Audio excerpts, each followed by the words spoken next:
올해 초 세상을 떠난 일본군 위안부 피해자 김복동 할머니, 여성 인권 운동가이자 평화운동가였던 큰 어른이었죠. 그분의 27년간의 치열한 투쟁기를 그린 다큐멘터리 영화가 개봉을 앞두고 있습니다. 영화 김복동의 연출자 송원근 감독을 스튜디오에 모셨습니다. 어서 오십시오. 네, 안녕하세요. 송원근입니다. 예, 우선 이 영화를 어떻게 만들게 되는지 그 계기부터 여쭤봐야 될 것 같습니다. 네, 이 영화는 할머니께서 평소에 자신의 삶을 이렇게 돌아가시면서 이렇게 그냥 지워져 버리는 게 아니라 남겨져서 어쨌든 후세대들이 두고두고 기억했으면 좋겠다는 뜻을 바라셨다고 해요. 그래서 미디어몽구와 정의기억 윤미향 대표께서 그 뜻을 받아서 연락이 왔습니다. 그래서 영화 작업을 같이 해보자 제안이 와가지고 작년 10월부터 기획을 시작해가지고 올해 8월 8일 이제 개봉을 지금 앞두고 있는 상태입니다. 예. 어떤 영화인지 잠깐 소개 좀 해주시죠. 예, 김복동이라는 영화는 영화 제목 자체가 가지고 있는 것처럼 27년간 할머니께서 1992년 처음으로 이제 세상에 자신의 피해 사실을 고백을 하셨거든요. 그 이후로 지난 1월에 돌아가시기 전까지 27년 동안에 이 피해자를 넘어서서 여성운동가, 인권운동가로 활동하셨던 그런 활동들을 고스란히 담아내서 우리 세대들이 과연 무엇을 얻어야 될 것인가 이런 부분을 생각할 수 있도록 만든 다큐멘터리 영화입니다. 예. 아까 말씀하신 것대로 8월 8일 날 개봉이니까 2주 정도 남겨두고 있는데. 네, 맞습니다. 예. 소회가 어떻습니까? 곧 개봉인데요. 굉장히 떨립니다. 이렇게 지금 영화가 제가 처음 이렇게 제작을 해서 개봉을 하는 거거든요. 영화를 만든 것도 저는 처음이고 그래서 굉장히 이렇게 해도 되는 건가 싶을 만큼 굉장히 떨리고 예. 어쨌든 감사한 일이라고 생각을 하고 있습니다. 정식 개봉에 앞서서 올해 전주국제영화제에서 상영을 했는데 네네. 관객들이 다들 눈물을 흘리셨다. 네네네. 전주영화제에서 제20회 전주국제영화제 초청 코리아 시네마스케이프 초청돼서 상영을 했고요. 어제는 언론 배급 시사회를 진행을 했었습니다. 또 모두 다 극장 관계자분, 배급사 관계자분, 언론계 기자분들도 오셔서 보셨는데 할머니의 그런 활동이나 마음 같은 거에 대해서 굉장히 많이 공감을 해주시는 것 같습니다. 예. 이게 단순하게 어쨌든 슬픈 모습을 억지로 저희가 표현하고 구현하고 이런 것들이 아니라 할머니가 걸어오신 부분을 담담하게 좀 보여드렸는데 그런 부분에 많이 공감해 주시면서 그렇게 감정을 표현해 주신 게 아닌가 그렇게 생각을 하고 있습니다. 비단 할머니 혼자만의 이야기가 아니니까요. 예, 맞습니다. 다들 공감할 것 같고. 네. 또 지금 시기가 또 시기지 않습니까? 그러게 묘하게 지금 얽혔습니다. 예. 또 다음 달에 또 광복절이 있고 하니까. 맞습니다. 그 전에도 일본군 위안부 기림일입니다. 1400회 수요 시위가 또 있고요. 그래서 많은 분들이 봤으면 하는 생각이 드실 텐데. 네네. 개봉관은 어떻게 많이 확보됐습니까? 개봉관은 사실은 우리가 지금 자본주의 사회이기 때문에 많은 분들이 수요가 있으면 공급은 당연히 따라오게 된다고 생각합니다. 치열합니다. 지금 봉오동 전투가 있고 다양한 굉장히 큰 돈이 들어간 영화들이 상업 영화들이 많이 극영화들도 있고 한데요. 저희들은 어쨌든 그런 이 시국에 꼭 알아야 되는 그런 이야기, 진정성이 있는 이야기로 승부해서 정면 승부해서 그렇게 뚫고 가려고 하고 있습니다. 그러니까 영화가 괜찮고 좋으면 입소문으로 해서 흥행이 될 수도 있는데 네네네. 처음에 시작할 때 개봉관을 많이 못 잡으면 맞습니다. 좀 그런 것도 있잖아요. 그런 부분이 있어서 저희는 그게 수치로 드러날 수 있도록 예매율이 상당히 좀 높은 게 중요하다고 말씀을 많이 하셔서 그런 부분을 어떻게 좀 많이 좀 부탁을 드리고 있는 상황입니다. 근데 할머니가 지금 돌아가셔서 이 영화를 볼 수는 없고. 맞습니다. 돌아가셨다면 이 영화를 보고 어떤 이야기를 하셨을까요? 할머니께서 평소에도 저희 영화에서도 할머니의 모습은 그렇게 그려집니다. 그러니까 고맙다라고 말씀을 많이 하시고 애썼다, 수고했다라는 말씀을 많이 하십니다. 꼭 그리고 주변에 같이 생활하셨던 기로녹 할머니를 이제 동생처럼 여기셔서 원옥이는 하고 이렇게 불러주시기도 하셨고요. 그런 할머니셨기 때문에 수고했다 이렇게 말씀하실 것 같습니다. 만약에 보셨다면. 예. 아까 서두에 이야기한 대로 27년간의 기록이라고 했거든요. 네, 맞습니다. 그 기록들은 어떻게 다 모아가지고 영화에 담을 수 있었습니까? 예, 27년간의 기록이 다 비디오는 아닙니다. 뭐 예. 사진도 있고 예. 오디오 음성 파일, 예전에 테이프로 녹음돼 있던 걸 이제 디지털로 변환해서 CD에 담겨 있는 것들도 있었고요. 그다음에 6mm 테이프 예전에 사용하던 지금 또 그리고 파일도 있고 이런 다양한 형태의 파일들을 저희가 확보를 정의기억연대 측으로도 확보를 했고 그다음에 할머니와 개인적으로 오랜 시간 인연을 맺어온 미디어몽 하고도 같이 작업을 했기 때문에 예. 영상을 그렇게 확보를 했습니다. 할머니가 하신 증언이나 이야기 중에 특별히 기억에 남는 게 있습니까? 저는 굉장히 오디오로만 목소리로만 이렇게 들리는 장면인데 할머니하고 윤미향 대표하고 부산 다대포에 할머니 댁에서 만나서 말씀을 나눈 장면이 있습니다. 비디오는 없고 소리로만 모든 상황들이 전달이 됩니다. 예. 그런 상황에서 할머니께서 내가 뭐 이런저런 당시 피해 상황들을 이제 말씀을 하시거든요. 어디로 끌려갔다 왔다, 뭐 중국 어디로 갔다, 뭐 배를 타고 갔다 이런 말씀을 하시는데 굉장히 뜸을 들이시면서 16살에 끌려갔다가 한국에 다시 돌아오니까 한숨을 푹 쉬시면서 23살이라고 하더라. 이 얘기를 내뱉으시면서 말씀하셨던 어떤 그런 고뇌 같은 게 많이 느껴졌습니다. 그런 부분들을 들으면서 이거를 영화 속에서 굉장히 잘 전달될 수 있고 내가 지금 이렇게 느꼈던 부분들을 관객들이 제대로 좀 같이 느낄 수 있도록 해야겠구나라는 생각을 많이 했습니다. 그런 고민도 있었겠네요. 예, 당연히. 맞습니다. 예. 근데 김복동 할머니가 처음에 그 촬영 이야기하고 좀 촬영을 하자고 했을 때 싫어하셨다고요?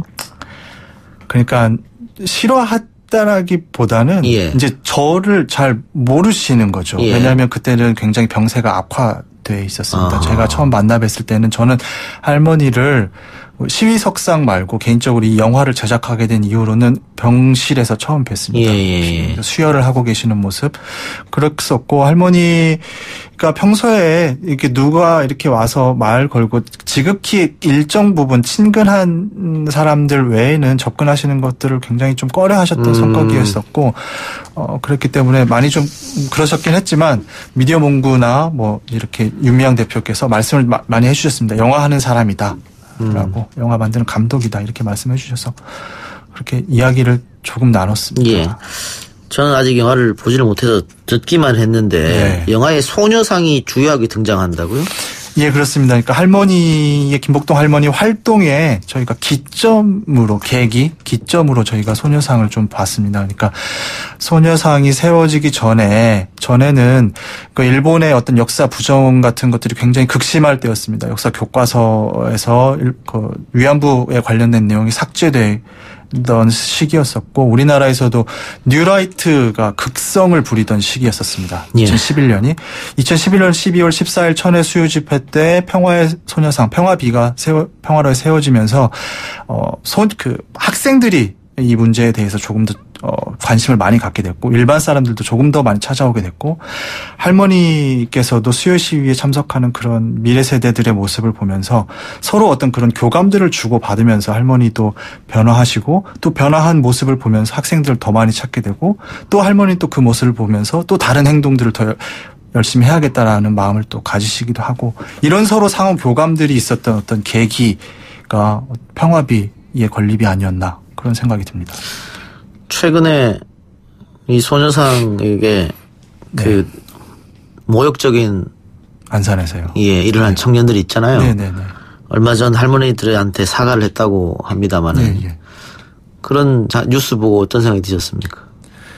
교육의 중요성을 저는 가장 생각을 많이 했습니다. 교육받지 못하고 생각하지 않기 때문에 그런 생각 없는 행동을 하는 게 아닌가 하는 생각입니다. 할머니들이 화가 많이 나셨는데 나중에는 용서한다고 그렇게 또 말씀하셨다고 해요. 인간적이시니까 그렇다고 생각합니다.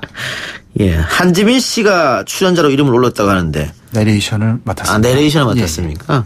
어때 감독님이 그렇게 가서 초청했을 때 흔쾌히 응하시던가요? 그러니까 한지민 씨께서 2017년에 그 기억의 터라는 1주년 행사에 김복동 할머니하고 기론옥 할머니하고 같이 행사에 참석을 하셨습니다. 그때 이제 할머니들 곁에서 이렇게 계시는 한지민 씨가 있는 모습을 보고 이런 인연이면 한번 김복동 할머니에 관련된 영화인데 나레이션 한번 부탁을 드려보고 싶다는 마음이 들었습니다. 그래서 예. 전화를 드려서 기획 의도를 말씀을 드리고 기획서를 보내고 나레이션 섭외를 부탁을 드렸습니다. 그랬더니 한지민 씨께서 바로 오케이를 해주셨습니다. 네. 예, 고마운 분들이 많이 계시네요. 맞습니다. 예. 또 뿐만 아니라 윤미래 씨 같은 경우에도 예. 노래를 불러주셨습니다. 마지막에 영화가 끝나고 나서 할머니의 그런 마음을 어루만져 줄 수 있는 그런 노래를 불러주셨습니다. 네.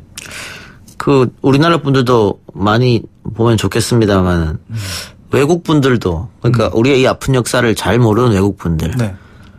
특히 일본인들도 좀 봤으면 하는 생각이 드는데 국제적으로 개봉할 생각이거나 뭐 이런 건 없습니까? 국제적으로 당연히 해야 된다고 예, 생각합니다. 예. 이 문제는 단순하게 뭐 우리나라의 어떤 억울한 역사가 아니라 일본이 2차 세계대전 당시 저질렀던 그런 만행이 반성하지 않으면서 지워내려고 하는 그런 지금 상황이라고 생각을 하거든요. 예. 있었던 사실은 있는 그대로 새기고 되새겨서 사람들에게 알리고 그다음 머릿속에 그런 부분들이 기억될 수 있도록 계속 만들어야 되는데 그런 부분 그런 역할을 저희 이 김복동이라는 영화가 할 수 있다면 더할 나위 없이 좋다고 생각합니다. 그래서 미국뿐만이 아니라 영국, 유럽 각지 그다음에 일본에서도 개봉해서 일본의 그 모르는 국민들이 예. 많이 알 수 있는 그런 계기가 됐으면 좋겠습니다. 예. 근데 김복동 할머니처럼 이렇게 용기를 내서 과거를 증언해 주신던 할머니들이 이제 몇 분 안 남으셨잖아요. 21분 남으셨어요. 21분. 김복동 할머니도 일본으로부터 진정한 사과를 또 받지 못하셨고. 맞습니다. 예. 남은 할머니분들은 어떤 말씀을 하십니까? 남은 할머니분들은 여전히 27년간 이 피해 할머니들께서 주장하신 거는 똑같습니다.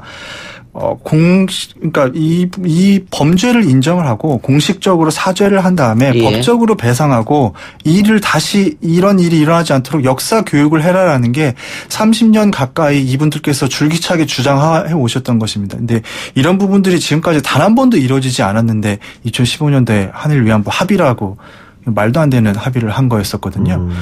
뭐 그분들은 여전히 지금도 똑같은 주장을 하고 계십니다. 예. 그러니까 할머니들이 원하는 것은 단순히 뭐 돈 문제가 아니고 그렇습니다. 진정한 사과가 먼저인데 우리에게 사과하라면 예. 우리에게 정말 미안하다 사과 박근혜 미안하다고 하는 게 아니라 우리에게 사과해라라는 겁니다. 예. 그러니까 당시 정부에서 이 피해자 할머니들을 만나고 그분들의 이야기를 듣고 이렇게 협정을 맺은 게 아니라 일방적으로 맺었기 때문에 할머니 더 화가 나신 거죠. 맞습니다. 단 하나도 반영되지 않았습니다. 알겠습니다. 그 영화를 만들면서 아까도 잠깐 얘기했습니다만 내가 느끼고 있는 감정 이런 게 좀 관객들도 느꼈으면 싶었다고 말씀하셨잖아요. 네, 맞습니다. 구체적으로 관객들이 이거 보면서 어떤 감정을 느꼈으면 하고 바라십니까? 저는 이 영화를 만들기 전에는 이 문제가 이런 걸 거라고는 상상도 못했습니다. 그러니까 제대로 알고 있다라고 저도 착각을 하면서 지난 시간 동안 살아왔었거든요. 이 영화를 만들고 나서야 내가 지금까지 알고 있었던 게 잘못 알고 있었구나라는 걸 깨닫게 됐습니다. 많은 관객분들이 이 영화를 보고 내가 지금까지 알고 있었던 게 좀 잘못됐었고 이번을 계기로 제대로 알고 내 머릿속에 내 마음속에 이런 사실들에 대해서 꾹꾹 눌러 담을 수 있었으면 좋겠다. 이런 게 지금 저의 바람입니다. 예. 최근에 그 일본군 위안부 피해자들을 소재로 영화들이 조금 있었습니다. 맞습니다. I Can Speak 같은 영화, 예. 또 귀향. 네네. 근데 이거는 어쨌든 스토리를 만들어서 새롭게 조명 구성한 거지 않습니까? 네네. 근데 이번 감독님이 만든 이 김복동이라는 영화는 결국은 다큐멘터리 영화죠. 맞습니다. 구경하는 아니고. 네, 다큐멘터리입니다. 그러다 보니까 많은 분들이 보기에는 조금 흥행무연에서는 떨어지지 않겠냐 그런 걱정도 하셨을 것 같아요. 그런 걱정은 안 하고 있습니다. 왜냐하면 예. 이미 저기 니마 그 강을 건너지 마오라는 다큐멘터리 영화가 예. 이미 수백만의 관객을 거둔 역사가 있습니다. 기록이 있습니다. 그리고 저희 영화도 드라마보다 더한 사실들이 나열돼 있습니다. 나열이라는 게 어쨌든 사실들을 배열을 해서 사람들의 마음속에 잘 들어갈 수 있도록 열심히 노력해서 담아냈습니다. 그런 부분들을 관객분들께서 잘 알아주시고 봐주실 거라 믿습니다. 런닝타임 얼마나 됩니까? 101분입니다. 아우, 상당히 기네요. 짧습니다. 하기야 뭐 100분 안에 할머니의 인생을 다 담긴 어렵겠죠. 맞습니다. 네. 예, 그것도 아마 이게 어떻게 편집하느냐 그것도 굉장히 고민이었을 것 같습니다. 굉장히 머리가 많이 아팠습니다. 영화 수익금도 좋은 일에 쓰신다고요? 예, 저희가 영화 수익금이 나면 100% 일본군 위안부 피해 할머니들 활동에 쓸 생각입니다. 절반은 정의기억 지금 김복동 할머니와 같이 활동을 했던 정의기억 연대 활동 자금으로 저희가 기부를 할 거고요. 절반은 이 할머니들의 어떤 역사나 이런 부분들이 아카이빙이 제대로 돼 있지 않습니다. 저도 이번에 영화를 준비하면서 그런 부분들이 없어서 굉장히 자료조사하는데 굉장히 좀 애를 먹었었는데 그런 부분들을 좀 잘 좀 정리를 하고 아카이빙 시스템을 구축을 해서 언제든 누구나 이 역사를 제대로 좀 들여다볼 수 있는 그런 시스템을 좀 구축하고 이런 걸 준비를 좀 하고 싶습니다. 감독님 지금 뉴스타파 근무하고 계십니까? 네네, 프로듀서로 일하고 있습니다. 그럼 영화 찍으면서는 이게 어떻게 양쪽 일을 다 잘 하실 수 있어요? 아니, 그건 아닙니다. 이게 뉴스타파에서 제가 하는 일이었습니다. 아, 여기에? 예, 그렇군요. 끝으로 우리 청취자분들에게 한 말씀 하시죠. 많이 봐달라고. 이 영화는 단순하게 할머니의 어쨌든 그런 노고만을 다룬 게 아닙니다. 이 일본군 위안부 피해의 그 지난 역사 속에서 김복동 할머니라는 한 사람이 어떤 고뇌와 마음가짐으로 어떤 활동을 했었는지를 역사 속의 주요 기점에서 사람으로서 어떤 활동을 했었는지를 보여주는 영화입니다. 많이 보셔서 공감해 주시고 할머니의 마음을 위로해 주시고 감싸 안아 주셨으면 좋겠습니다. 감사합니다. 예, 감독님 오늘 말씀 고맙습니다. 네, 고맙습니다.